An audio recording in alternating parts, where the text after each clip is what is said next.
तो बोगनविला में ब्यूटिफिकेशन का काम काफ़ी तेज़ी से चल रहा है इस टाइम पे। रोड्स में मोर और लेस साल में बोगनविला को पोजेसन जो है वो अनाउंस हो जाएगा। इसी के अगेंस्ट जो प्लॉट्स मिले थे उसकी पोजेशंस भी अनाउंस हो गई हैं कि 20 लाख की चीज़ जो है वो पोजेसन के बाद 60 से 70 लाख रुपए की होनी है। अस्सलाम वालेकुम, this is Sifat Hasan from Orbit Marketing. आज की वीडियो स्पेसिफिकली डीएचए वैली के ऊपर है। डीएचए वैली जैसे कि डीएचए इस्लामाबाद का एक प्राइम प्रोजेक्ट है, इसको डीएचए फेज़ 7 भी अब कहा जाता है। डीएचए फेज़ 7 बेसिकली दो तरह की यहाँ पे कटिंग्स हैं, 5 मरला और 8 मरला रेजिडेंशियल की अगर हम बात करें, और अगर हम कमर्शियल की बात करें तो 4 मरला और 8 मरला की कमर्शियल यहाँ पे प्लॉट्स जो हैं वो डिफरेंट सेक्टर्स में अवेलेबल हैं। इसमें डिफरेंट रेंजेस थी, डिफरेंट बैलेटिंग्स हुई। आप लोगों ने काफ़ी वीडियोस हमारी चैनल के तवस्सुल से देखी होंगी, काफ़ी अपडेट्स हम देते रहते हैं डीएचए वैली के हवाले से। तो करंट अपडेट जो है हमारे पास वो ये है कि रिसेंटली मेरा विज़िट हुआ था बोगनविला का। तो बोगनविला में ब्यूटिफिकेशन का काम काफ़ी तेज़ी से चल रहा है इस टाइम पे। रोड्स का इंफ्रास्ट्रक्चर तो आपको ऑलरेडी पता है वो काफ़ी अर्से से रेडी है। इसके अलावा जो स्ट्रीट्स के ऊपर काम था, स्ट्रीट्स के ऊपर इस टाइम पे लुक का जो काम है, हार्ड टॉपिंग का जो काम है वो स्टार्ट हो चुका है। सर्विस रोड्स जो हैं वो बननी शुरू हो गई हैं। जितनी भी स्ट्रीट्स थी उसकी हार्ड टॉपिंग स्टार्ट होने वाली है। सर्विस रोड्स इस टाइम पे स्टार्ट हो चुकी हैं। और जहाँ तक लेवलिंग की बात है तो लेवलिंग काफ़ी टाइम से हो चुकी है। अब नेक्स्ट इसका फेज़ जो है वो हार्ड टॉपिंग का आएगा और काफ़ी जगहों पे सेवरेज लाइंस डल चुकी हैं। मींस ये कि तकरीबन मोर और लेस साल में बोगनविला को पोजेसन जो है वो अनाउंस हो जाएगा। इसी तरह ओलियंडर की अगर हम बात करते हैं तो ओलियंडर भी काफ़ी हद तक रेडी है, उसकी स्ट्रीट्स रेडी हैं। इसके अलावा अगर हम लिली की बात करते हैं तो वहाँ पे तो ऑलरेडी होम्स हैं और वहाँ पे कुछ जो होम के अगेंस्ट जो प्लॉट्स मिले थे उसकी पोजेशंस भी अनाउंस हो गई हैं। इस टाइम पे आप पोजेशन वाला प्लॉट 5 मरला और 8 मरले का ख़रीद के वहाँ पे कंस्ट्रक्शन स्टार्ट कर सकते हैं। मींस लाइफ के साइंस जो हैं वो नज़र आने शुरू हो गए हैं डीएचए फेज़ 7 या डीएचए वैली, इन दोनों की बात करें तो।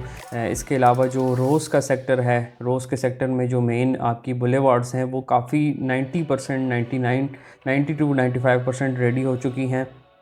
इसके अलावा इसके बाद नेक्स्ट जो फेज़ होगा वो स्ट्रीट्स की कटिंग होगी और लेवलिंग होगी। अगर हम इससे आगे की बात करें तो ब्लू बेल्स का सेक्टर आ जाता है। ब्लू बेल्स के सेक्टर में तो और काफ़ी पहले से ही वहाँ पे इंफ्रास्ट्रक्चर डेवलपमेंट हो चुकी थी। उसके अलावा एक ब्रिज बनना था वो भी कंप्लीट हो चुका है। फेज़ 6 का रास्ता जो है वो भी काफ़ी करीब पहुँच चुका है। इंशाल्लाह विद इन ईयर और 1.5 ईयर्स आपको नज़र आएगा कि वो जो रास्ता है वो भी स्टार्ट हो जाएगा। काम करना वहाँ पे भी काम करने का आगाज़ वहाँ पे भी हो जाएगा। इसके अलावा अगर हम बात करें आजकल के प्राइसेस की, तो प्राइसेस इस टाइम पे काफ़ी लो हैं। उसकी वजह करंट सिनेरियो, मार्केट कंडीशंस काफ़ी इस टाइम पे वर्स्ट जा रही हैं। लेकिन इस टाइम पे भी बाइंग का टाइम है, अभी सेलिंग का टाइम नहीं है। जिनको हम ऑलरेडी परचेज़ करके दे चुके हैं उनसे भी दिली गुजारिश यही है कि वो अभी होल्ड करें। होल्डिंग जो है वो बड़ी इंपॉर्टेंट होती है रियल स्टेट में। रियल स्टेट में हमेशा जो है वो ट्रेडर इतना कामयाब नहीं होता जितना एक होल्डिंग पावर जिसके पास होती है वो कामयाब होता है। लेट्स से आज की 20 लाख की चीज़ जो है वो पोजेसन के बाद 60 से 70 लाख रुपए की होनी है, ये फॉर श्योर है।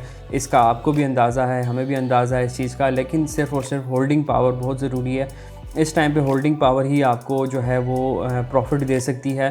करंट मार्केट की सिनेरियो में अगर आप देखते हैं 5 मरला इस टाइम डीएचए 3 की बात करें हम, या जो वो सेक्टर जो कि अभी जहाँ पे डेवलपमेंट नहीं हुई वहाँ पे कम अज़ कम आपको 80-85 में 5 मरले का प्लॉट मिलता है।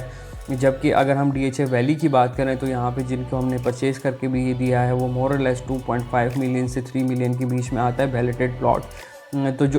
तो आप एक्सपेक्ट कर सकते हैं इसके जंप का। जैसे ही हालात बेहतर होंगे, जैसे ही मुल्की हालात भी बेहतर होंगे, साथ साथ कंस्ट्रक्शन तो काफ़ी तेज़ी से जा रही है। जैसे ही पोजेसन अनाउंस होता है तो ये मोर और लेस आपका 5 to 6 मिलियन तक का प्लॉट है जो कि एक हैंडसम आपको प्रॉफिट दे सकता है। इसीलिए मैं बार बार यही बताता हूँ कि होल्डिंग पावर बहुत ज़रूरी है हमारी।